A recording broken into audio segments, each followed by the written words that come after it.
British consumer goods manufacturer Cussons East Africa has quoted the depreciation of emerging markets currencies against the US dollar as a major challenge that impacted negatively on its performance in 2015. Joining us for more on this is Sekar Ramamoorthy, the company's managing director. Talk to us about Cussons in Kenya. In terms of, we know you have a whole range of products around FMCG, healthcare and all of that. Help us understand what you command in terms of market share in Kenya. I wouldn't be specific. Our global aspiration is in every category we operate, we will be in the top performing brands. In Kenya, in many categories, we are already a market leader. In some channels, we are market leader. And our aspiration is that every brand we are having in East Africa, we want to be the market leading position. And that is where the company continues to innovate, to deliver value products to the consumers in this market. Now, in the full year period to May 2016, we saw the group profit before tax drop by 5.3%. What's the contribution of the East African business to the entire scheme of things? Cussons Africa continues to be a dominant player for the global market for Cussons. We had a challenging year last year, as you would have seen from the reports. Africa had a challenging year, but we had a much better in other markets. And East Africa continues to be the growth driver for the company, and we will continue to invest in this market to grow the business. Now, quite a number of African markets were affected by the strengthening of the dollar in 2015. How did this affect your business, especially in East Africa? We had a tough time in the month of November, December and January, when the Kenyan shilling went as low as 106, 107 to a dollar. It was a tough time.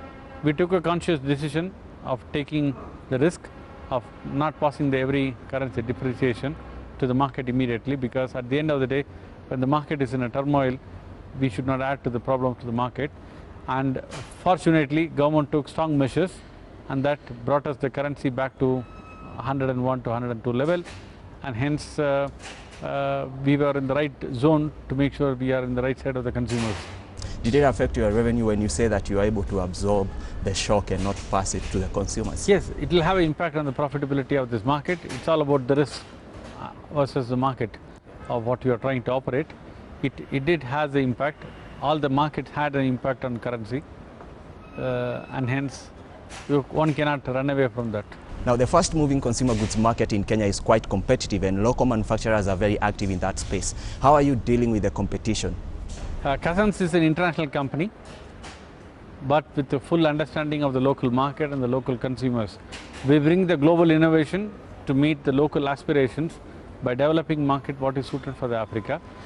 We are operating, everybody has a space in this market to operate, and we operate in a consumer base. We are closer to the consumers, we are closer to our customers to make sure that we grow together, and we reward our loyal consumers with more and innovation products.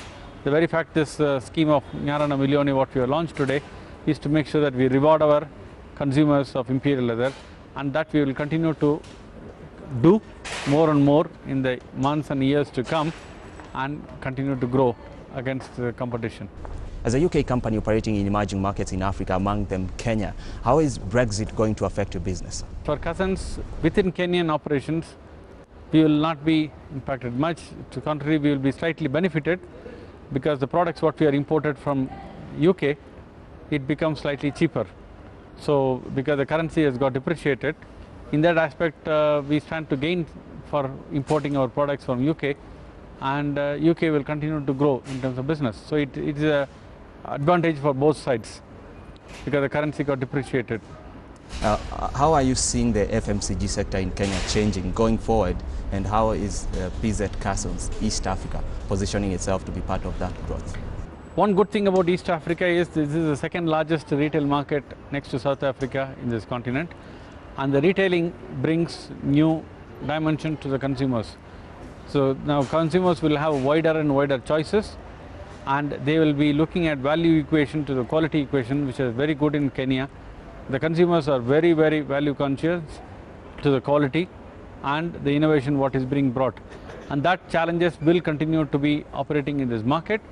And the survivors or the best performing companies are the one who understands the local consumers and bring the best products to them every year. you can't be static in this market anymore. Okay, going forward, are we going to see PZ Cussons East Africa more customer based, or just driving the entire expansion of capacity in investment and all of that? Cussons East Africa is always a consumer-led company. We are closer to the consumers. That is how we have been in Africa for more than 110 years. We will be even more closer to the consumers. There is no limit. The more and more you become intimate with the consumer, the more and more you can understand their needs, and we deliver the products what they need. And we will continue to invest in knowing more of the consumers, and we will continue our operations by investing in the marketplace to grow the business.